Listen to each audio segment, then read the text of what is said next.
Greetings guitar slingers, my name is Richard Landmark from Sweden, and today I will be demoing the Elmwood Bonneville 50 combo for you guys. First off, I'm going to go through just a general overview of the amp itself, but for real detailed specifications I highly recommend you visit the Elmwood website at elmwoodamps.se. After that I will also give you a run through of the 3 reference instruments I will be using for this recording, after which I will start by playing the same riffs, same ideas on each of the 3 instruments, so you hear what kind of tonal differences the instruments themselves produce in relation to the amp itself. After that I will finish up with 3 different improvisations with each of the guitars in 3 slightly different styles as well and sounds, so you can get a feel for the width of the amplifier as well. Okay, very well then, let's go. Let's start with the amp itself. The Elmwood Bonneville combo is a 2-channel all-tube amp. Channel number 1, treble, middle, bass, volume, and then channel number 2, which has an added gain as well. After that you have a boost, which you can either have on, off manually or with the accompanying pedal board. Also you have this Master 1 M1 preset, which enables you to activate the boost at the same time as you activate Master 1.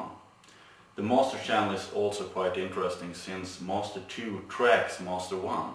So say you're in a live situation and you have Master 2 set to half of Master 1, and you use Master 2 as your main, rhythm volume, and you feel that the overall volume of your playing isn't, high enough, then you raise Master 1 until you have the desired volume, and then Master 2 tracks Master 1, so the relation between your Master 2 and Master 1 lead volume will remain the same even as you raise. So you only have to raise one at a time, you don't have to raise both simultaneously to try to tweak that perfect ratio between them, so that's really cool. Okay, now let's move on to the back side of the amp. There we first have the main power amp in. Then we have the foot switch inputs, which is a dual cable input. Then we come to the panoramic section, where we have a main presence, which I will have set at 50%, 12 o'clock throughout the demo. We also have a spring reverb in this amp, which sounds excellent. I won't be using this for the main clips, demo clips, but I will have it set at around 9 o'clock for the improvisations, just for you to get a feel of what it sounds like in a musical context. Then you also have an effects loop, which I won't be using at all though. And then on the far end you have the speaker outputs. Right now this amp is loaded with Celestion speakers, so 112 speaker, but as you see you can connect and drive this amp through a 412 or 212 or wherever your preference is, so it's really versatile. Okay, then let's move on to the actual demo. The first guitar we'll be using is a 1978 Gibson Les Paul Standard. Everything completely stock on this guitar, so a good reference for that kind of 60s, 70s, 80s Les Paul sound that we all know and love. The second guitar we'll be using is a Fender Strat from 1965, also completely stock, nothing changed on it whatsoever. And then finally, this final guitar we'll be using is a brand new Ibanez AGS series jazz acoustic, to give you that sort of Gibson 335 or Schofield jazz acoustic kind of feel to it. So that pretty much covers the range of sounds we'll be working on here.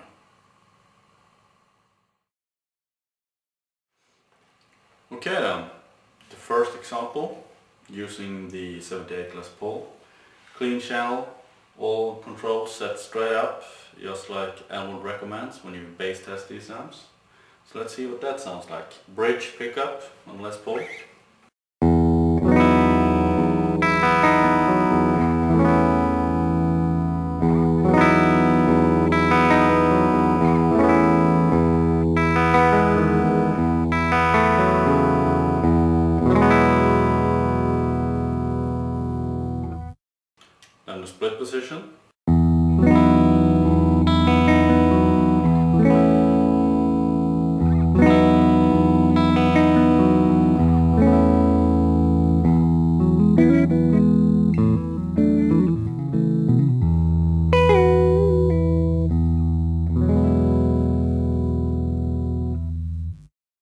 So as you can hear, there's a lot of headroom on clean channel, even at just the control set straight up, and you can just tweak and turn to your preference from that. Then on to the Stratocaster. Same thing, bridge pickup.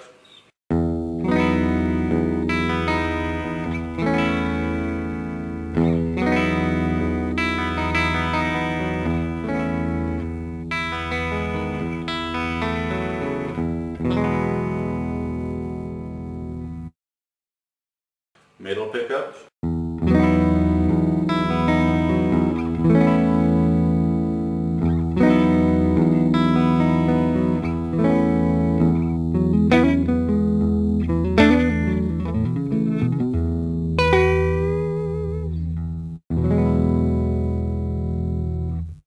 A bit more shimmer there. Then on to the Ibanez. Same thing here, bridge pickup.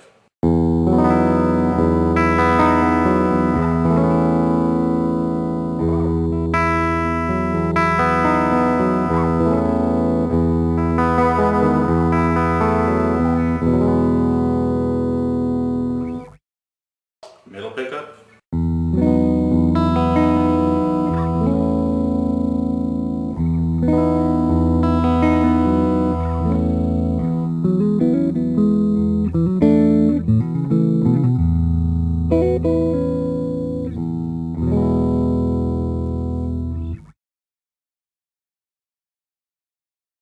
Okay, time to check out channel A with the boost. Control set to 12, apart from the volume that is set to 3, just to have that slightly higher saturation to the boost. Bridge pickup.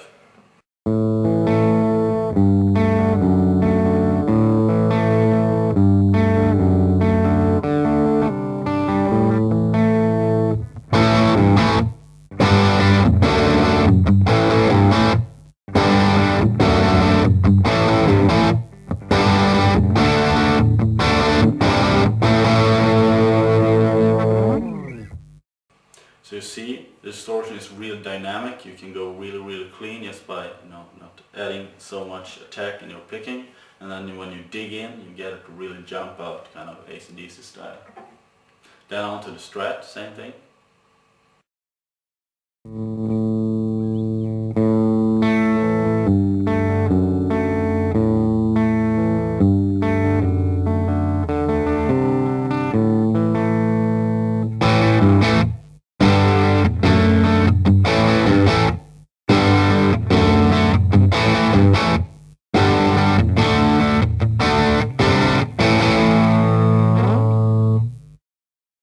Then, same thing with the Ibanez.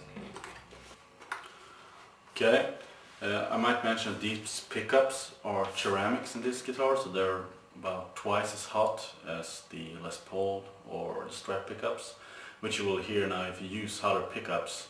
This is the way the boost will sound.